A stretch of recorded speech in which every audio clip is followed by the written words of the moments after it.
మరోసారి సంజనకు అన్యాయం. పూల్ టాస్క్లో చివరి వరకు పోరాడినా కూడా లాభం లేకుండా పోయింది. బిగ్ బాస్ సీజన్ 9 14వ వారం ఇమ్యూనిటీ టాస్క్ జరుగుతున్న విషయం తెలిసిందే. ఈ వారం మొదటి రోజు నుంచే సంజనకు దెబ్బ మీద దెబ్బ పడుతూనే ఉంది. ఈ వారం ఫస్ట్ డే ఈ సీజన్ అంతా విజయవంతం అవడంలో మీ పాత్ర ఎంత అని ఒక టాస్క్ జరిగింది. ఆ టాస్క్లో భాగంగా 6 అమౌంట్స్ పెట్టడం జరుగుతుంది. మిగిలిన కంటెస్టెంట్స్ అంతా వాళ్ళకు వాళ్ళే మాట్లాడుకొని సంజనకు 0 ఇస్తారు. నిజానికి వాళ్ళంతా అసలు ఎవరి ఇంపాక్ట్ ఎంత అయి ఉంటుంది అని ఆలోచన కూడా లేకుండా సంజనకి 0 ఇస్తారు. కనీసం 50,000కి సపోర్ట్ కూడా చేయరు. అసలైతే మోస్ట్ ఇంపాక్ట్ఫుల్ పర్సన్ ఈ సీజన్లో ఎవరైనా ఉన్నారు అంటే అది సంజనానే. ఫస్ట్ ఈ సీజన్కి అటెన్షన్ తీసుకొచ్చింది సంజనానే. అయితే ఈ టాస్క్లో 0 రావడం వల్ల ఇమ్యూనిటీ టాస్క్కి సంబంధించి మొదటి ఆట ఆడలేకపోతుంది. అంతేకాకుండా తనని జైల్లో కూడా వేస్తారు.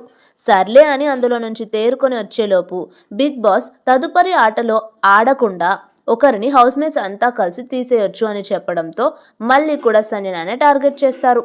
అయితే సంజన, భరణి, సుమన్, తనుజ కలిసి బాటంలో ఉండే వాళ్ళను తీసేయకూడదని అనుకుంటారు. అందుకని ఇమాన్యుయల్ తనకు సపోర్ట్ చేయమన్నా కూడా మాట మార్చకుండా సెకండ్ హైయెస్ట్ స్కోర్ ఉన్న డీమాన్ పేరు చెప్తుంది. అయితే కళ్యాణ్, డీమాన్, ఇమాన్యుయల్ కలిసి సంజన పేరు చెప్తారు.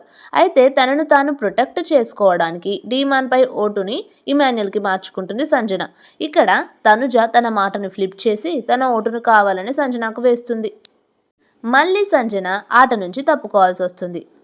ఆ తర్వాత మళ్ళీ టాస్క్లు ఆడి మంచి ఎఫర్ట్స్ పెట్టినా కూడా సంచాలకుల నిర్ణయాల వల్ల కాస్త వెనకబడిపోతుంది. అయితే సుమన్కి లీస్ట్ స్కోర్ ఉండడంతో ఇక మీరు ఆటలోంచి తప్పుకోవాల్సి వస్తుందని బిగ్ బాస్ చెప్పడంతో తన పాయింట్స్లో నుంచి సగం పాయింట్స్ సంజనకి ఇస్తాడు. ఇక్కడ కాస్త సంజనకి బూస్టింగ్ దొరుకుతుంది. మళ్ళీ టాస్కుల్లో కష్టపడి లీడర్ బోర్డులో సెకండ్ ప్లేస్కి వచ్చినా కూడా తనకి ఓట్ అప్పీల్ అవకాశం దొరకదు. మళ్ళీ ఇక్కడ సంజనకి అన్యాయమే కదా జరిగింది. సరే, ఇవన్నీ అయిపోయాయి అని ఊపిరి తీసుకునే లోపు ఇప్పుడు మళ్ళీ స్విమ్మింగ్ పూల్ టాస్క్లో ఆమెకి అన్యాయమే జరిగింది. చాలా ఎఫర్ట్స్ పెట్టి ఇమాన్యుయల్కి సరి సమానంగా ఆడినా కూడా తనకి ఫలితం ఏం దక్కదు. అసలు ఈ టాస్క్లో ఏం జరిగిందంటే టాస్క్లో కొన్ని షేప్స్ స్విమ్మింగ్ పూల్లో ఉంటాయి. అయితే వాటి లాక్స్ తీసి బయట ఉన్న బాక్స్కి ఫిట్ చేయాలి. అయితే లాస్ట్ వరకు ఆ బాక్స్కి ఎవరి షేప్స్ ఎక్కువ ఉంటాయో వాళ్ళే విన్నర్.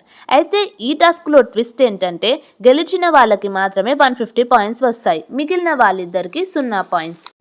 అయితే ఇక్కడ మళ్ళీ ఈ టాస్క్ ఎండ్ అయ్యే టైంకి ఇమాన్యుయల్వి 2 షేప్స్, సంజనావి 2 షేప్స్ ఆ బాక్స్కి ఫిట్ అయి ఉంటాయి.